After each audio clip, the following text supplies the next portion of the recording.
Celebrity video games, you know the ones. This isn't like Cyberpunk 2077 where you've got Keanu Reeves playing a character. I'm talking like Journey, the arcade game, the 80s classic where you play as the band Journey trying to get your instruments back from wacky alien fans. You've got 10 minutes and run for the escape vehicle and live to rock another day. Yeah, having actors, musicians, and other random celebrities make appearances in games is extremely common, but what's always interested me is the person as the draw, the endorsement, the "this is all about me" kind of dealio. Like when Mary-Kate and Ashley want you to do something, you're gonna do it. Especially if you're a claim and settling in court over unpaid royalties. Famous celebrities have been attaching their names to products since the beginning of time, but it was only in the 80s when we started to see it with video games, the earliest examples being like Pele's soccer. This happens a lot with athletes, and some of the times it's genuine and most of the times it's not. But you could and still can always count on the usual suspects doing their thing. Get your money. So yo, it's Austin, and today we're gonna be talking about a totally different type of licensed video game,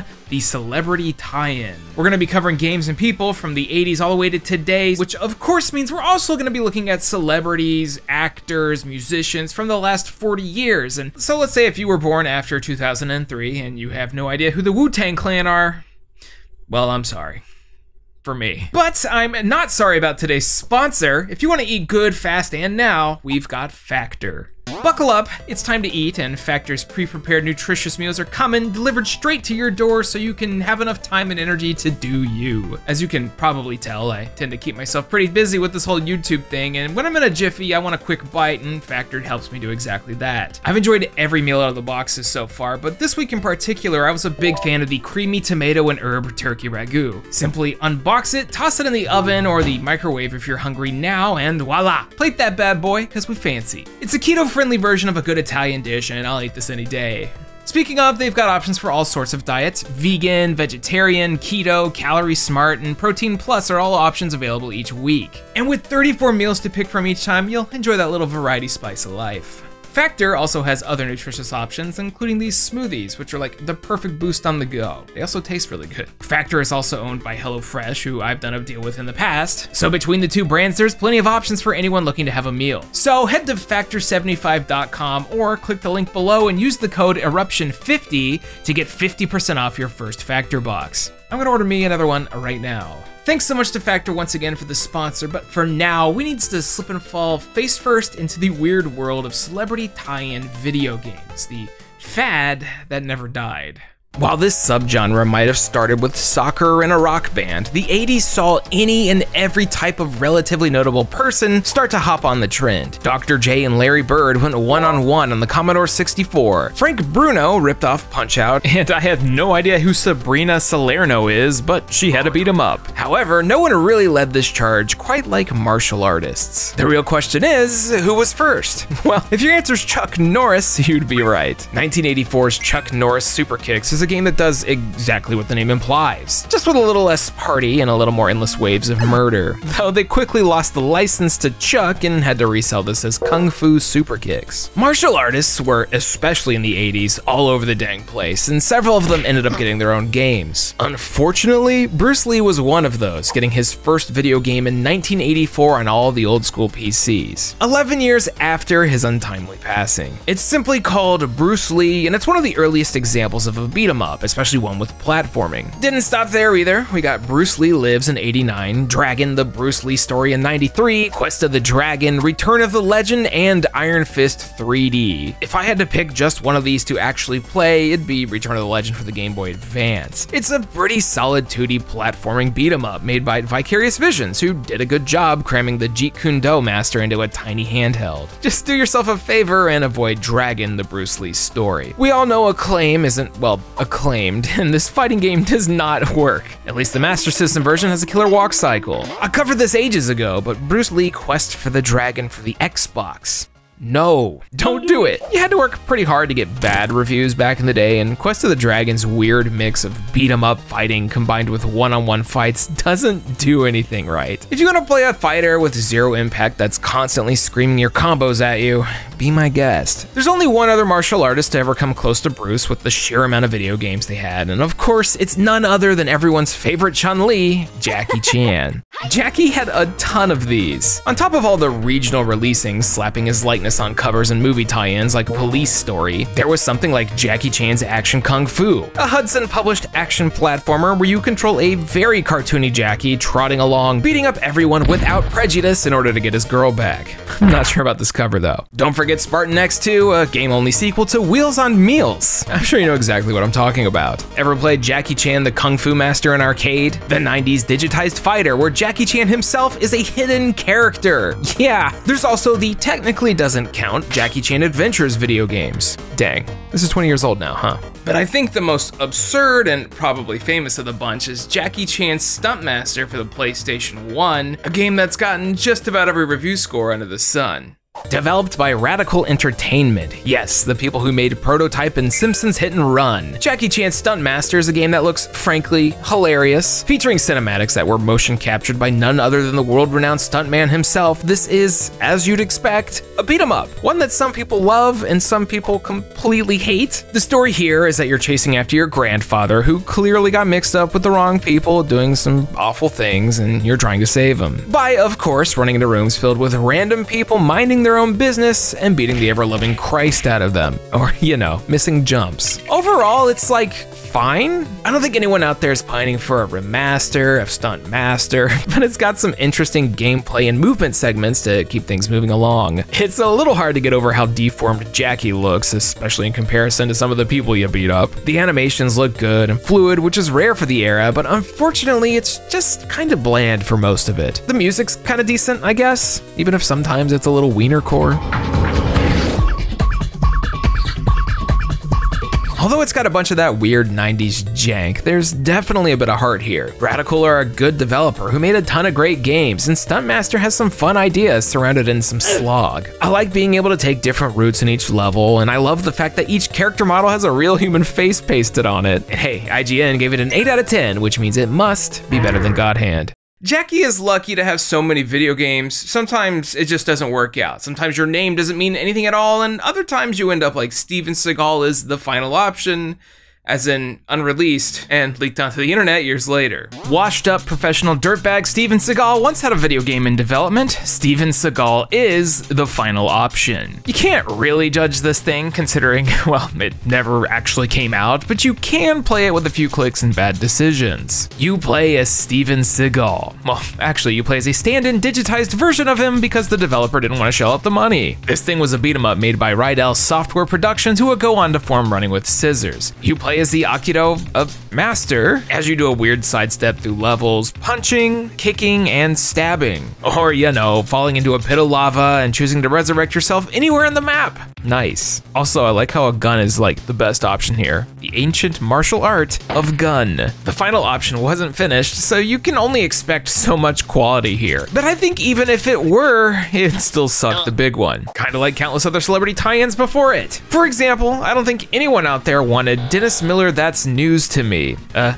game, in quotations, where you kinda just sit and watch Dennis Miller say a bunch of mid-tier jokes while doing a parody of SNL's Weekend Update. But hey, no one can say that the 3DO didn't have any exclusives. An overwhelming amount of these celebrity tie-ins were sports related, with a shining athlete or commentator in the box promoting whatever ball-to-hole combination there was. Every now and then you'd get something like a multimedia celebrity poker though, which is, well, poker starring Joe Piscopo, Morgan Fairchild, and Jonathan Frakes. Yo, they really just paid these people to sit here and look at each other. It's like poker night at the Inventory, but with FMV Rikers staring you down. Ever gone mountain biking? What do you want to be when you grow up? What's the right tip? This is actually an entire genre itself. Celebrity mishmashes featuring groups of unrelated people for no discernible reason. Like Celebrity Sports Showdown, the most middle-of-the-road Wii shovelware minigame collection you can think of, featuring featuring more B-tier celebrities than you can shake a stick at. Reggie Bush, Avril Lavigne, Keith Urban. If you've ever wanted to see who between Fergie and Sugar Ray Leonard was better at curling, this is for you. It's really like EA decided to just toss a bunch of names into a hat and call it a day. However, if we're going to be taking a look at these smorgasbord celebrity type of video games, there's none more obvious than Celebrity Deathmatch. And these suck. So first off, there's two different versions of this, one on the PS2 and Xbox, and another coming out on the PlayStation 1. For those who weren't allowed to watch this back in the early 2000s, that's totally fine, but the concept is really in the name. They took random celebrities and animated them fighting to the death, usually with an over-the-top, gratuitous amount of gore and violence. I think the main draw and cool thing about it was that it was all animated in claymation, but I mean, yeah, it's dated, filled with stereotypes, and is about as lowbrow television as you could get back then. The two video games are just as bad, maybe worse. Famous people this time included Busta Rhymes, Carrot Top, Dennis Rodman, Jerry Springer, the band NSYNC, and I guess they ran out of ideas and included a couple of royalty-free characters like the Wolfman and the Mummy. The PlayStation 2 version's pretty bad. It loses the claymation style, obviously, minus the completely static crowds in the back. You beat each other up, it feels kind of terrible, then you do big fatalities on the other player and wish you were playing something else. And now, the PlayStation 1 version, whoo boy. Both of these came out in 2003 for starters, so the original run of the show was already canceled for well over 2 years, but this was also one of the last 10 PlayStation 1 titles released in the States. For real, look it up. Celebrity Deathmatch is one of the worst things I've ever played, ever? It's not an exaggeration. Flintstones on the Master System, eat your heart out. Developed by Coresoft, who don't have like any good credits to their name. The PlayStation 1 version of this is awful. The controls feel so stiff and terrible, and you barely have any impact or feedback. Look, normally I'm pretty forgiving on these things, but I was legit surprised at how bad this felt. You have some weird tanky lock-on thing going on where you face somebody to do attacks, but you miss all the time. There's no sound or feedback if anyone's blocking. And for a game called Celebrity Deathmatch, it's not even really that violent. Frankly, I'd much rather boot up ECW Anarchy Rules, and that's really bad. It fails to capture the spirit of the show, which isn't very good to begin with, so what you have left is something that you should just use as a coaster. It's a weird day when you can honestly say Mary-Kate and Ashley are in the upper echelon of celebrity tie-in video games, and based on what's coming, they might remain as queens. I want pizza! You know what I'm a fan of? Celebrity featuring game.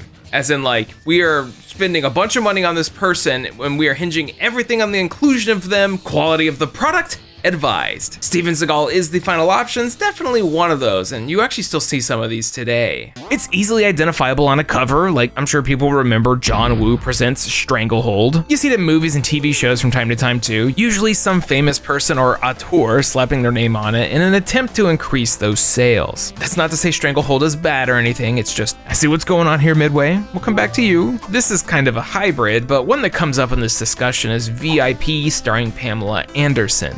VIP was a late 90s, early 2000s TV show, so technically it's your typical licensed romp, but the PlayStation 1 game's notoriety over time has far exceeded the show's. In VIP, Pamela Anderson plays Valerie Irons, a woman who accidentally becomes a bodyguard and shows her skills by smacking people around with her purse. The show is pretty whatever, and it's mostly other characters telling her what to do, but you might be wondering how you turn this into a video game. How about QTEs? Wanna punch a guy? QTE. Wanna move to the side? QTE. Over and over and over. Thankfully, when you aren't doing QTEs, you get to shoot off some guns, and what's probably the most exciting part of this whole thing, if you could call it that, it's a little basic. They just didn't think ahead to 2023, where I would realize you can hit reload and fire at the same exact time to do this.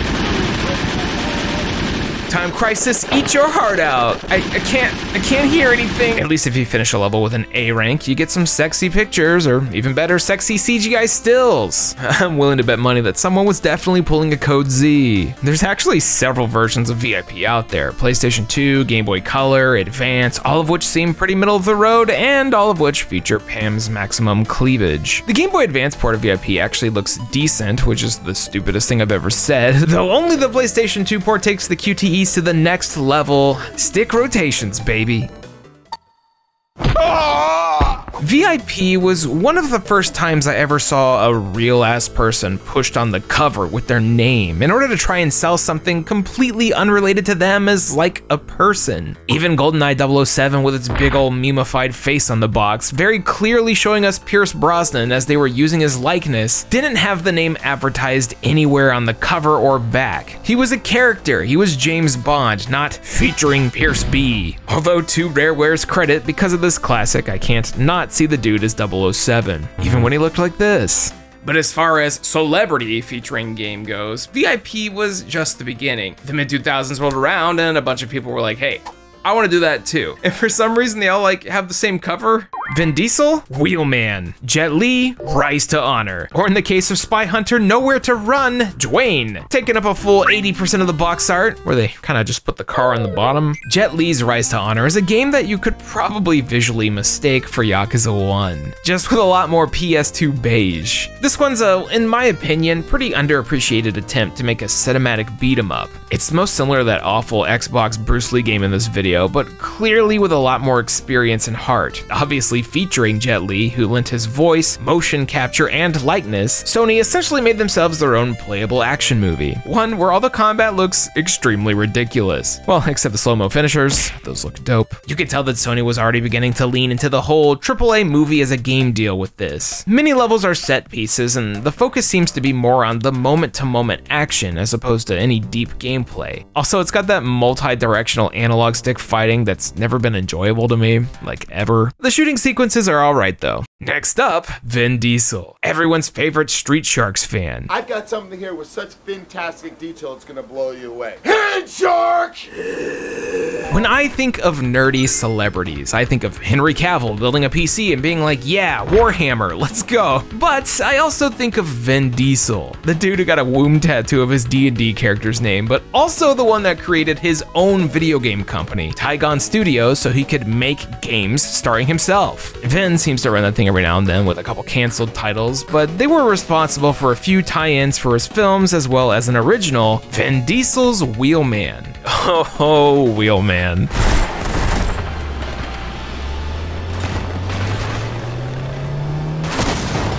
I won't lie, the first time I saw Wheelman, I got hyped. I rented it, played the entire thing in 2 sittings, thought it was the best and most 5 out of 10 I'd ever played, and it seems like a lot of people feel similarly. Here's a clip of gameplay demonstrating what they probably wanted this to feel like.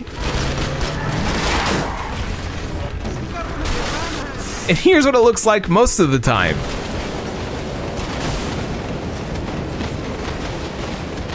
And I love it. The plot doesn't matter. You're the wheelman, grab the wheel man, and investigate criminal factions while doing high-speed chases, shooting down baddies, and doing things that I can confirm Vin Diesel definitely does in real life. This actually reminds me a lot of that PlayStation 2 Starsky and Hutch title, but obviously way more on crack, and with on-foot segments that want to be Grand Theft Auto, but lack all the true open-world variety that those games have. It's a bizarre time that definitely wouldn't get made in 2023, but I do think we can all agree on one thing, and it's that Wheelman was made for me, and probably just Vinny D, the Big Beef himself. Speaking of beef, in the mid-2000s, Dwayne "The Rock" Johnson was unstoppable. The dude was part of the largest boom period in modern wrestling history. He was breaking out as an actor and had yet to become the hustling product pusher he is nowadays. Enjoy your gaming. Obviously, it's kind of a no-brainer to try and grab that likeness. He's likable and looked great standing next to Bill Gates in the original Xbox. So, Spy Hunter. When Midway rebooted the arcade classic Spy Hunter in the early 2000s, I freaking adored this thing. It captured the speed and chaos of the 80s quarter muncher while taking it to a modern level. I mean, it's freaking Spy Hunter. It's a simple concept that doesn't need to be overthought. The only real, big issue was the fact that it was extremely short and lacked story depth, which is basically the exact same complaint about modern 3D Sonic, and I like both of them, so take that as you will. The sequel was kind of a wet fart, and then when setting up the third big release, Midway and a new different developer, Terminal Reality, the people behind Ghostbusters 2009 and Blood Rain, decided to approach this a different way. Spy Hunter with Dwayne. What we got was a beautiful CG trailer with puckering rock lips and the absolute brilliant decision to remove the freaking spy car for 70% of the game. We paid for Dwayne, you're getting the Johnson, baby. Nowhere to Run. sucks. But it's like a slow burn bad. It seems promising, but the more you play it, the more you realize that, oh, it's really just gonna be the same few corridors of enemies over and over. I mean, at least you can throw out a few rock bottoms, but that's where the appeal begins and ends. Even Dwayne recognized that this one was rough, saying that he loved the 3 out of 10 review from Game Informer. So shout out to The Rock for being a part of ruining Spy Hunter. This motorcycle transformation rules though. Oh, what the f— Speaking of weird, some of these tend to get a little wacky. We've been playing it pretty safe with like your vanity projects and beat 'em ups, but let's say you get the opportunity to go on a date with somebody. Quite literally the most parasocial relationship. Noriko was a launch title for the TurboGrafx CD in Japan and was really one of the first things that showed the power of the compact disc. This was 1988, and we were moving on from beeps and boops directly into full voice acting, detailed portraits, and entire J-pop hits. This thing was super limited and basically just a visual novel, but it was one of the first ones to even do this. One day you're playing Mega Man 2, and now you can go on like a 30-minute date with Japanese pop idol Noriko Ogawa. Celebrities don't really appear much in dating simulators these days, unless we're talking about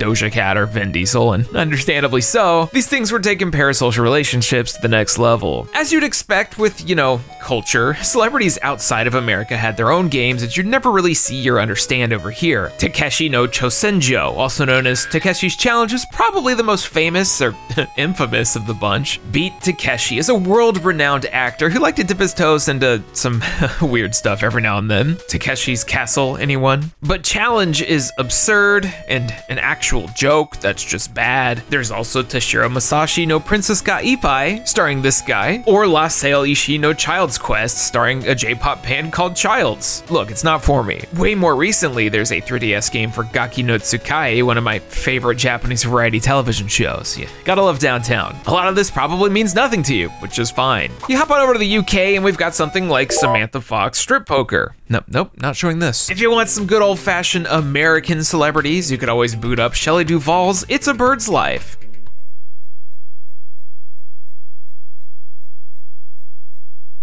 Hello, I'm Shelley Duvall.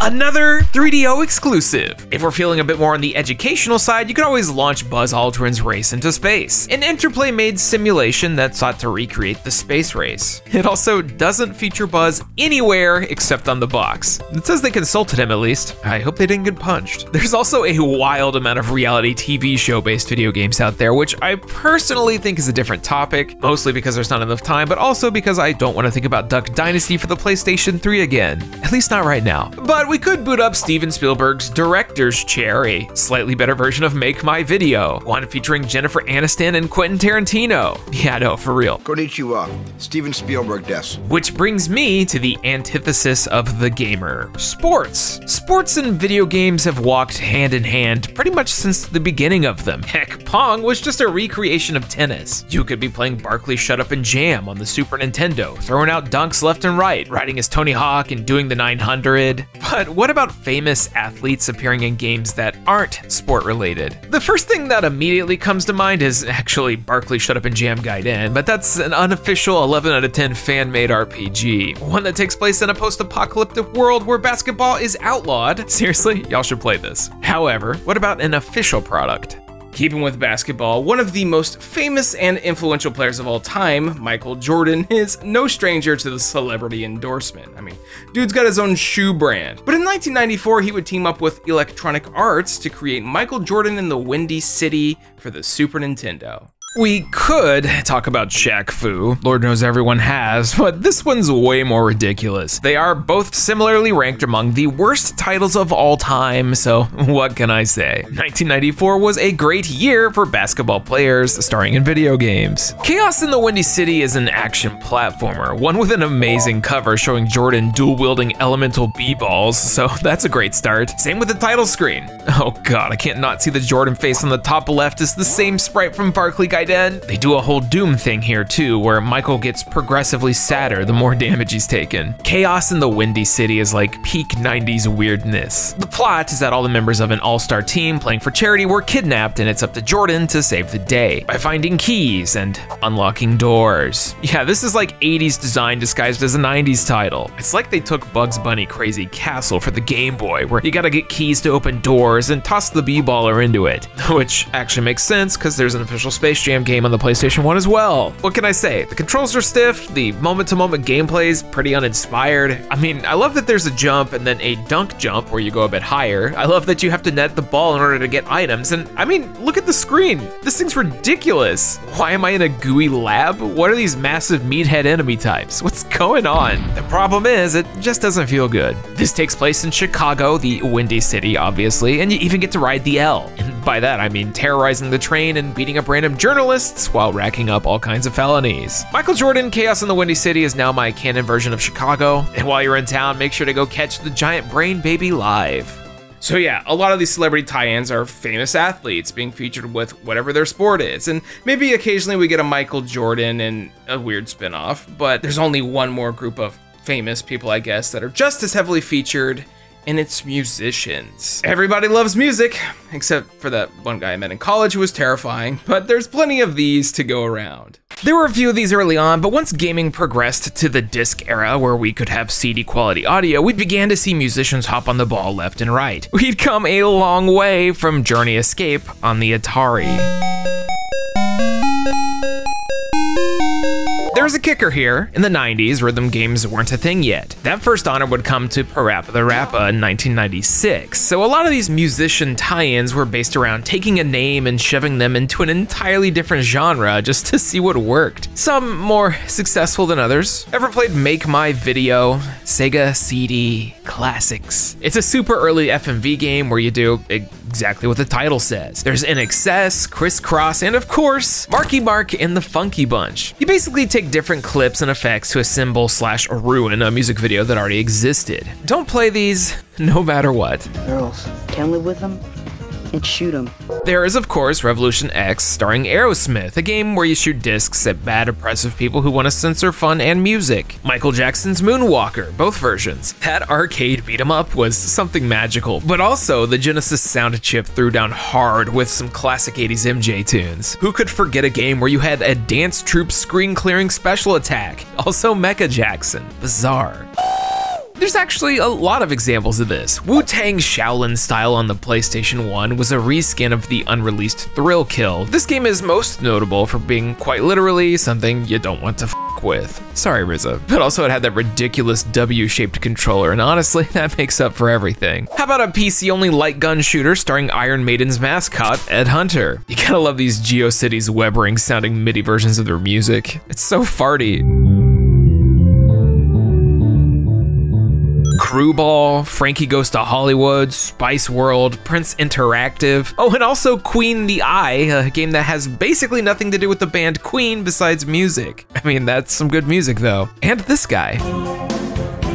Once rhythm games became a mainstay and a thing that people started doing all over the place, you'd see way less of these things. The biggest example in recent times I can think of is Brutal Legend, actually, one that stars a ton of musicians and actors as themselves as selling points, but it's not quite, you know, Kiss Pinball. Speaking of, there were actually 2 Kiss video games, and they even came out in the same year. You might have heard the name before. Kiss, Psycho Circus, The Nightmare Child, a PC and Dreamcast exclusive first-person shooter. Psycho Circus is bizarre. I think I might be a solid 10 or 15 years too young for Kiss. This band of aliens or spacemen or demons or professional wrestlers or whatever decade we're in have enjoyed years of prominence with songs like Rock and Roll All Night, Detroit Rock City, I Was Made for Lovin' You, and You Make Me Rock Hard. The 80s were a time. When it comes to 70s rock bands, I'll take Sabbath, ELO, or AC/DC over these guys, but none of them have a freaking video game, let alone a first-person shooter with that hard M rating. Oh yeah, The Nightmare Child is here, and he's gonna bleed all over you, and also sell less than 100,000 copies. Psycho Circus is originally a comic from 1997 that was published by Image. This is actually kind of significant as well. Kiss had several comics by Marvel, but this was part of a weird rebranding branding initiative Kiss was doing in the late 90s to get a little more edgy and match, well, the vastly different metal scene. This was followed up with an album in 1998 called Psycho Circus, and then the fated video game in 2000. The comic also was spearheaded by Todd McFarlane, so you know. Now, I don't know if you've ever played a first-person shooter with a Dreamcast controller, but it's not great. So out of the gate, I was wanting to try and get the PC version of this running, as the gameplay I've seen of it seems decent. But yeah, no, after like 40 minutes and Windows 11 saying no, that wasn't happening. So I booted up that Dreamcast copy in my real Dreamcast. Yeah, okay, get this. Left stick is aiming, right face buttons are moving, left trigger is jump, right trigger is shoot, and up on the D-pad is activate stuff. Just think about it for a sec, carry on. Psycho Circus is pretty alright, actually. Like, if you completely remove any connection to the band Kiss, it's just a totally run-of-the-mill late 90s first-person shooter, which is also kind of the problem. It doesn't do anything to stand out. There's a neat variety of weapon types and upgrades you get along the way, and I actually dig the whip being used for movement. The designs of the world and enemies are unsettling and have that McFarlane flair. But besides like an occasional painting of a random Kiss member and the thing on the bottom left of the screen, there's barely a connection. The story is, you're a member of a Kiss tribute band, which first off is the most vain thing ever, and you definitely vaguely look like one of them. I mean, half this game is basically you Metroiding better gear and armor onto not a member of Kiss while you fight a bunch of messed up looking stuff. And there's not even a soundtrack by the band, which is a huge missed opportunity. It has a nice vibe and everything, but at the end of the day, it feels like they just tossed a freaking license onto another project in an attempt to make a couple bucks back. There's some fun to be had if you're playing the PC version and have a non-stop itch for that Quake-style twitchy FPS that you've been unable to scratch for 30 years, but playing the Dreamcast version is a mix of misery, patience, and confusion. I do like the idea, but when your entire game's narrative revolves around fans of Kiss getting superpowers and traveling into different elemental domains to fight things, it comes off as a total vanity project, one that sold like 70,000 copies. Seriously, how do you not have Kiss music in a game called Kiss Psycho Circus? But you know what does have licensed music and stars some musicians? Rhythm games. At a certain point, these just wouldn't stop coming out. The next logical step in musician licensed games are rhythm titles featuring only their music. Dance Dance Revolution and Taiko no Tatsujin were some of the first to really take music in games to that level, and they'd slowly introduced licensed music, although never as the star. Guitar Hero would bring it to a mainstream level in the States with plastic peripherals flooding every retail store you can imagine, and suddenly we'd be raising an eyebrow at Green Day Rock Band. Full freaking games. Even saw this on mobile back in the late 2000s with things like Tap Tap Revenge. We had 9 Inch Nails Revenge, Tap Tap Glee, and of course, Lady Gaga's Born This Way Revenge, as in I was born this way, and now you must die. But way before any of that was, at least according to my research, the first celebrity-specific tie-in rhythm game, correct me if I'm wrong, Britney's Dance Beat. Yes.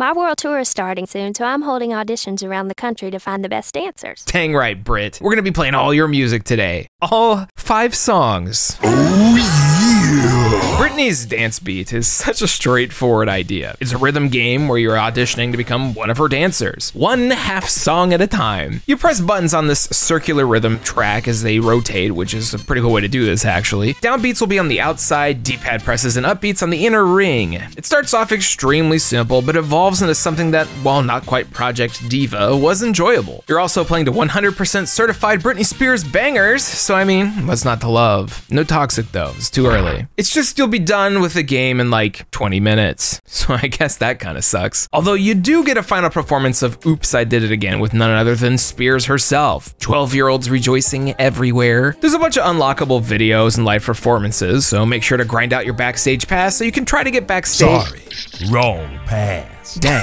time to beat the campaign on another character since that's all we got to do here. I like that the scoring method is a struggle between the 2 players, and if you're just totally throwing down the other person so awfully behind, what happens when you lose? You kind of just disappear. Are you disposed of? The circle style of rhythm inputs was something I actually really enjoyed, and it would be seen again in that American Idol game where if you press the wrong button, you'd sound like this. I made you believe we're more than just friends. which honestly, extremely relatable. Britney's dance beat, I loved you for all the 30 minutes you provided. But we got one or two more musician celebrity tie-in games to talk about, and they're a doozy. All right, everyone, make sure to take out the trash. 50 Cent is here. You didn't think I'd forget about Curtis, did ya? I can't. That tweet he made complaining about taking out his grandmother's garbage lives in my head rent-free. Never forget. Get Rich or Die Trying is now like 20 years old as of 3 weeks ago. Into Club was like my middle school awkward dance anthem, and now my bones are turning into dust. But anyone growing up in the 2000s probably heard multiple songs off this album on the radio all the time. Anyways, back when every video game publisher was releasing random risky things on like a bi-weekly basis, Vivendi Universal Games decided that they were gonna be teaming up with 50 Cent. What they made was okay? 50 Cent Bulletproof is one of those third-person shooters that's not terrible, but not quite memorable either. Not that we had high expectations, considering the developer, Genuine Games, genuinely made that terrible Fight Club game. The best way to describe this is that it's a PS2-ass PS2 game, the most PS2 possible. You play as Fitty, who finds himself sucked into the criminal underworld as he searches for the hitman who tried to kill him. So you load up, cover yourself in a ridiculous amount of guns, wear your sleeveless vest to show off the arms, and get to murdering. Thankfully, after you spend some time executing a bunch of dudes with glory kills, slow motion sniper shots, and hanging out with some prostitutes, you can watch your own music videos on your cell phone. A narcissist simulator. Bulletproof is okay. I dig that he actually made his own soundtrack, and honestly, one of the more memorable parts is the sheer amount of smack talk that Kurt drops mid-combat. It's just overall kinda whatever, except when you die. It sold over 1 million copies though, which is like 13 times more than Kiss Psycho Circus. Now, the sequel, yes, the sequel, is where things get a little better. Made by a completely different developer and publisher would be 50 Cent, Blood on the Sand, now for the Xbox 360. I can't believe that 2 of these got made, only 4 years later too. The 2000s were kind to 50 Cent, but it almost didn't make it because Vivendi Games dropped support while merging with Activision. The 100% all-natural, of course, G-Unit teamed up with Swordfish Studios and THQ to take his fight out of the streets of New York City and into the treacherous lands of an unnamed Middle Eastern country. The final result is a product that legit looks like the fake video games you see in movies. At just about any moment during gameplay, the screen is just filled with numbers, kill combos, cash, tutorials, just everything. They took the PlayStation 2 feel of the original and turned it into a crazy arcade shooter, which at the time was a breath of fresh air. 2009 was when shooters were leaning into cover systems, realism, and brown bloom everywhere. Fitty ain't immune to the bloom, but I think pretty much everyone preferred this to Bulletproof. Blood on the Sand was actually pretty similar to another 360 title, The Club, but honestly quite a bit better than that. I think they knew that it was stupid in both gameplay and concept, so they took it up to 11 and had fun with it. The vehicle sections play well enough, and I think making this whole thing co-op really takes it to the next level. It's just, how are you supposed to get your friend to sit down and play the new 50 Cent game over like Modern Warfare, Borderlands, or Left 4 Dead, all massive around that time? You go through the levels collecting cash to upgrade your skills, buy new executions. You got a slow motion gangsta mode that takes a lot from Max Payne, and it kind of just feels like a parody of the whole genre, which I appreciate, but apparently no one else did, because 50 Cent Blood on the Sand was a massive commercial bomb. The last report on its sales had it at less than 60,000 copies, which for the 7th gen is really bad. It's actually become one of the rarest things on the console, which is ridiculous to think about. Knowing that THQ was having trouble financially around this time, this definitely didn't help. Although I bet it would have cracked a mill with a good game over screen. This would obviously be the last time Curtis would get a video game, which is a shame because they were absolutely headed in the right direction. It's totally absurd, over the top, really stupid, and one of the most niche things ever. I mean, it's a video game where you play as a real musician rapper leading a murder kill squad fighting terrorists in the Middle East, all set to another new 50 soundtrack that kinda slapped. By the time this came out, Mr. 50 Cent's big mainstream appeal was starting to wane, but I think anyone who picked this up was pleasantly surprised. All 60,000 of you. There's not many celebrity-based video games these days. It's usually cameos, unlockable skins, or people playing characters. But 50 Cent Blood on the Sand was one of those of all time. So there you have it, celebrity tie-in video games, a topic that I think deserved its own little showcase. You do see some of these still today, mostly with like really big influencers, YouTubers, or again, sport athletes. Will we ever see an Austin Eruption video game? God, I hope not. If there's a big title you think I missed, let me know down in the comments. I know I kind of glossed over Shaq Fu, but I mean, yeah, we get it. It's bad. Look, there's tons of these. I can only browse through so many racing games featuring a white guy I've never seen before my head explodes. If you liked the video and you want to support the channel, make sure to check out today's sponsor or the Patreon, and if you want to wear my face on your chest, you can pick up a t-shirt at the Pixel Empire. All of it goes back into helping the channel. Anyways, I've been Austin, and catch me next time when we take another look at some rare video games. The market is wild. Thank you so much for watching. Special Patreon shout out to Aaron Kwolek, Blackfoot Ferret, Cheeks, Chris Shelton, Doug Prince, DX Buster, David Molnar, Elijah, GM Pinks, Hey Quiggles, Jay Roos, Jacoby Fitzpatrick, Kevin Zanowski, Kieran Arter, Nick Irving, Ryan Talbert, and Vox. Thank you guys so much for the generous support. I had a lot of fun making this video. It's a topic that I don't think's covered very often, and I was like, hey, why don't I do the thing? Y'all know I like those licensed games, and this is kind of like the pinnacle of that. So if there's any other similar topics you want me to cover, let me know down in the description. I've got a big month planned for March and April with a lot of content for y'all, and I'm very excited to put it out, and I hope you're excited to see it. Also, deep dives, more are coming. Catch you next time.